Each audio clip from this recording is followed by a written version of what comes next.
Welcome to a new realm of insights into the Korean Peninsula. At Korea Risk Group, we delve deep into the complexities of North and South Korea, offering bespoke analyses that empower decision makers. Whether you're in government, business, or academia, our tailored solutions provide clarity in an opaque region. Let our team guide your strategy with data-driven insights and on-the-ground intelligence. Step into a world of informed decision-making and visit KoreaRiskGroup.com today.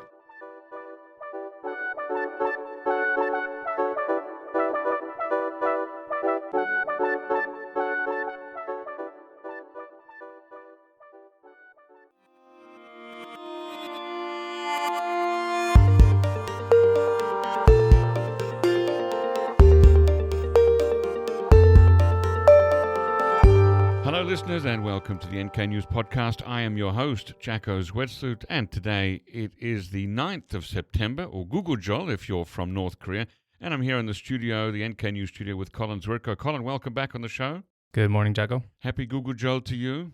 Yes, it's funny when you say it that way.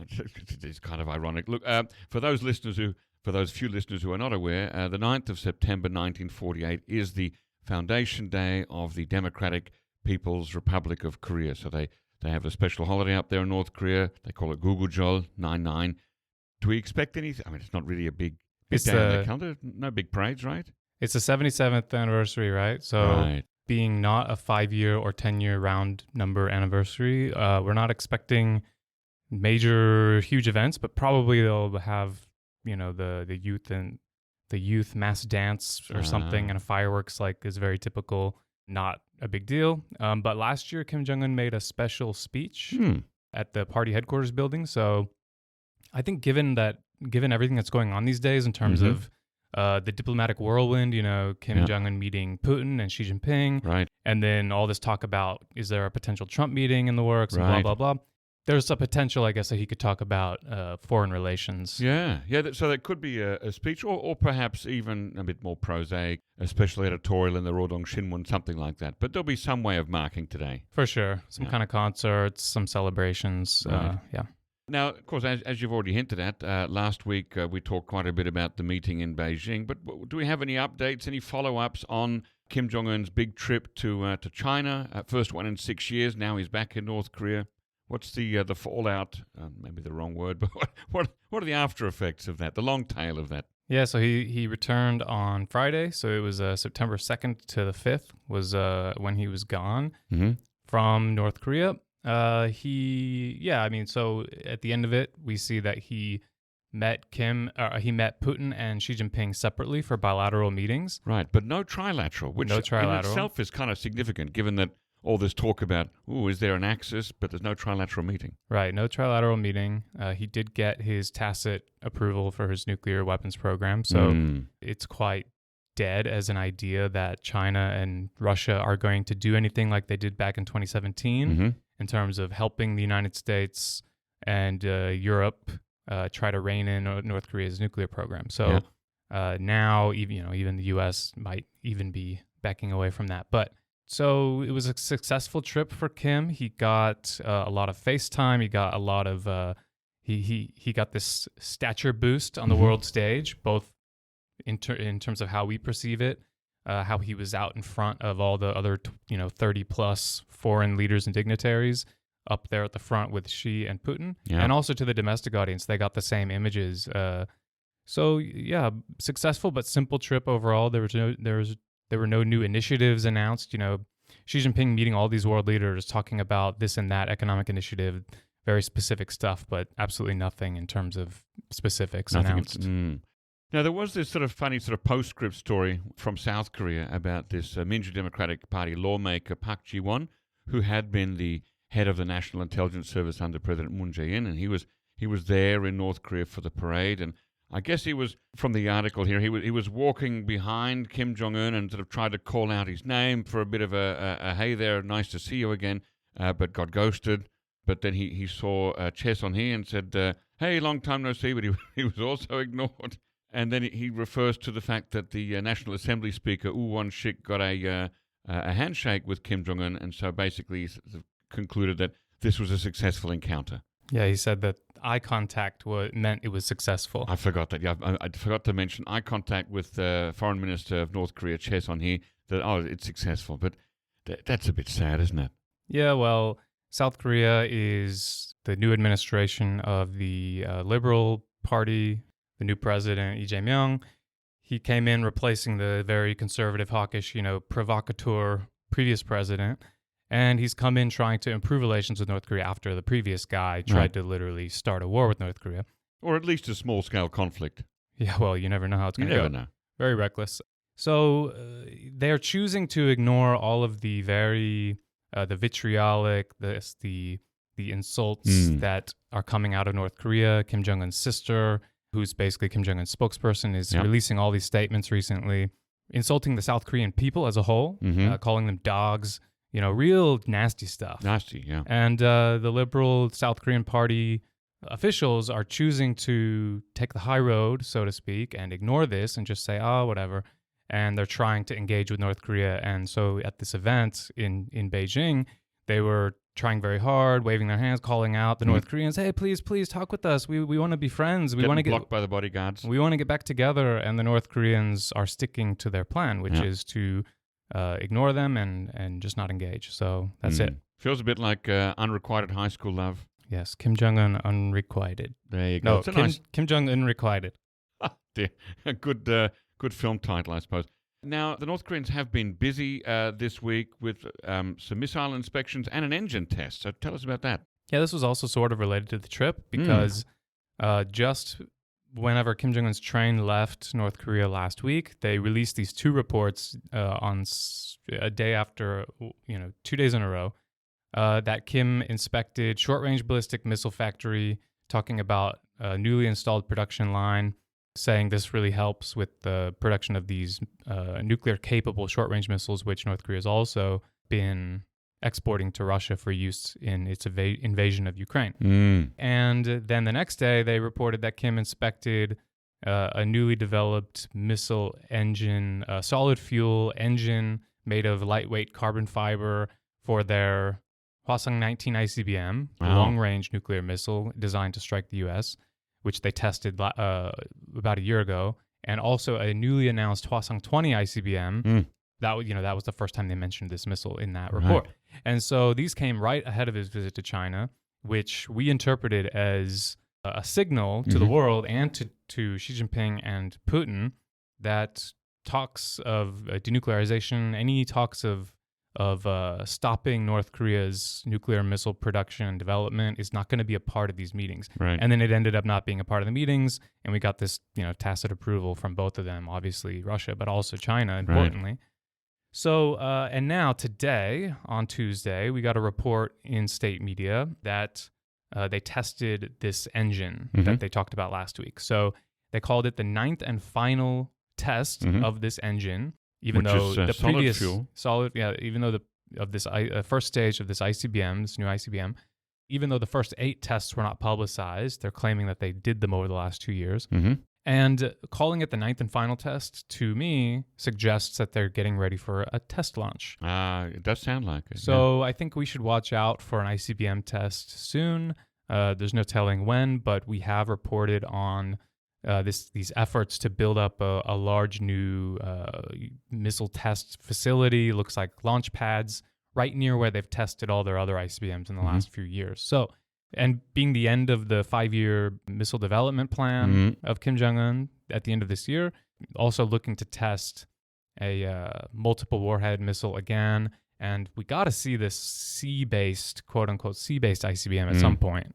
When they do an ICBM test launch, where do these things end up flying? Do they do like a figure-8 pattern and then come down to the sea, or do they go over Japan and fall down somewhere in the Pacific? What do they normally do? So far, all of North Korea's ICBM tests, which, gosh, now I'm forgetting the number, but it's got to be over 7 or maybe 10. I don't know. They've done a lot of these, like 7 in the last few years at least. They have all been lofted launches, which means they intentionally fire them almost vertically so that they drop in the East Sea of Japan.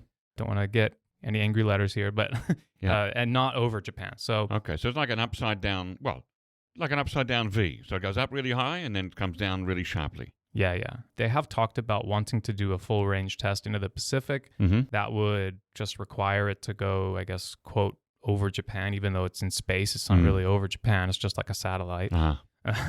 But they could do that. We don't know. Okay, so that's... now, how has the North Korean state media been reporting these things? Right. It's a bit of a curious one because both of the short-range ballistic missile factory and the inspection of the development of this ICBM engine, those reports that came before the China trip or right as he was leaving, those were not reported to domestic audiences. That's interesting. Those are only reported in internationally available KCNA state media.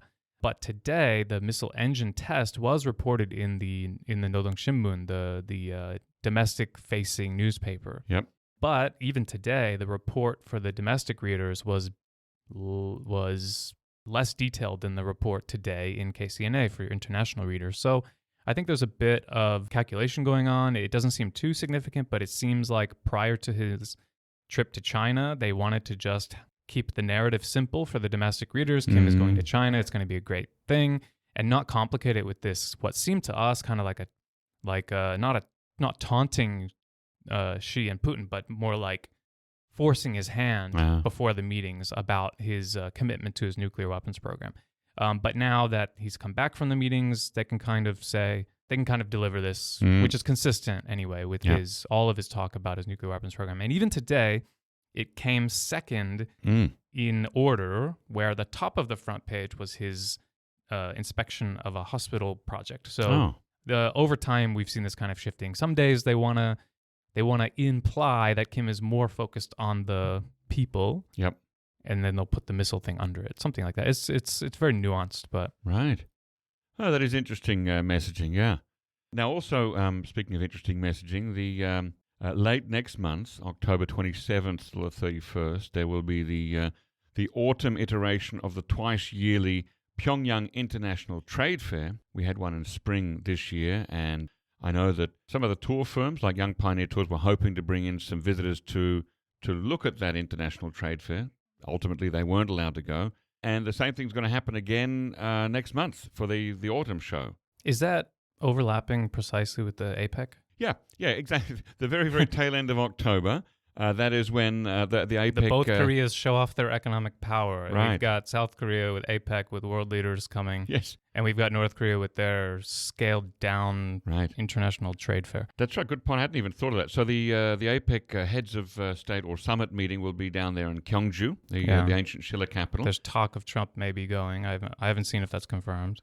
Yes, we haven't seen if that's confirmed. And wouldn't it be interesting if he sort of did one of those tweet things, said, hey... Kim Jong Un, I'm going to be in the down neighborhood. There? That's never going to happen. No, that's not going to happen. But Panmunjom. What if they did another, a reshoot, a remake of Panmunjom 2019? I don't know. Anyway, so we saw how successful that was. Well, that's right, exactly. But Young Pioneer Tours, the tour company that had organized a business delegation to the spring and this upcoming autumn trade fair, they've announced in the last day or so that all of those Western visitors have been disinvited, uninvited, and it'll just be Chinese and Russian delegations going to that trade fair. So it's not a very, very international trade fair, but there will be two foreign countries there. Yeah, I think that North Korea is engaging economically through other avenues. I don't think this is the main way that North Korea finds its economic partners. This is something that gets a lot of attention because it's visible, but it's organized by whatever. What is this organization in North Korea? It's they're pushing this on their own as their own venture. So it reminds me, just 1 year ago, the autumn trade fair last year in Pyongyang, we had foreigners go, or Westerners. We had these Italian brothers pushing their cigarette business with North Korea. That was fascinating. You can go check that story out. Yeah, that's right. That's one of the archives. The Smoke Kings, yeah. But this year, I'm sure it'll be fairly low key. It's an exhibition, or it's a trade fair that's been going on for many years. Back before the pandemic, there were around 350 participants would have a booth there, so it was quite a sizable one. And it was originally planned that there'd be 450 exhibitors at this one. So it was going to be even bigger than the pre-pandemic editions. But now it will be down to well, according to Young Pioneer Tours manager Rowan Beard, former guest of this podcast, they're going down to about 100 curated Chinese businesses will be there. So it'll be much less international than their previous trade fairs. Interesting to see. I think this is just another indicator of this, I don't want to call it infighting, but internal, the way that things work in North Korea. You've got, like, again, this organization, which I'm sure is in the article, but I forget the name right now. They are pushing and promoting on their own terms, and then they get some pushback at some point from higher authorities in North Korea that say, we're not doing it that way right now. We're not letting all these companies in right now, and then they have to backtrack. That's right. Ultimately, security concerns take the priority in North Korea. So, I mean, that one of the great things for us as observers of North Korea from outside it was that often you'd get a lot of interesting photographs and bits of film footage taken at these international trade fairs, so you get a sense of what kind of businesses are up and coming in North Korea, what kind of businesses are getting priority.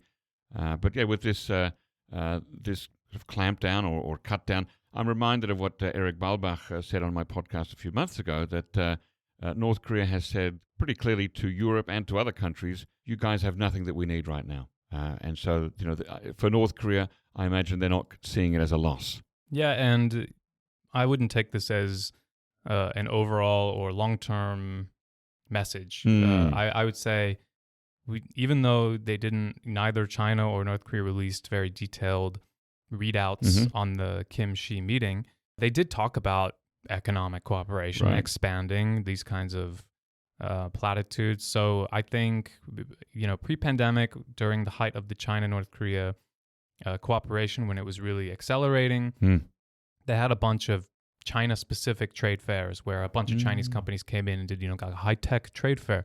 This could happen soon. Maybe it's just a different organization than the one running the autumn trade fair. Right. So we got to keep a lookout for the results of this Kim-Xi meeting in other ways. Much to keep an eye on. Thanks for walking us through it today, Colin Zwirko. We'll see you again soon. Thanks, Jacco.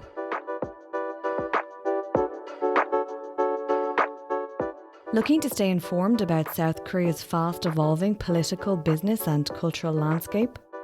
Join us on Korea Pro, the go-to resource for in-depth analysis expertly curated by top-tier professionals. And now you can pick the membership level that best suits your needs, thanks to our new subscription packages. Starting at just $199 annually, you can access daily analysis and our weekly podcast. Or try our premium membership package, which offers additional perks such as executive briefings, monthly reports and forecasts, networking receptions and event opportunities, as well as much, much more. To find the best fit for you, just head to signup.koreapro.org and become a member today. Ladies and gentlemen, that brings us to the end of our podcast episode for today. Our thanks go to Brian Betts and Alana Hill for facilitating this episode, and to our post-recording producer genius Gabby Magnuson, who cuts out all the extraneous noises, awkward silences, bodily functions, and fixes the audio levels. Thank you, and listen again next time.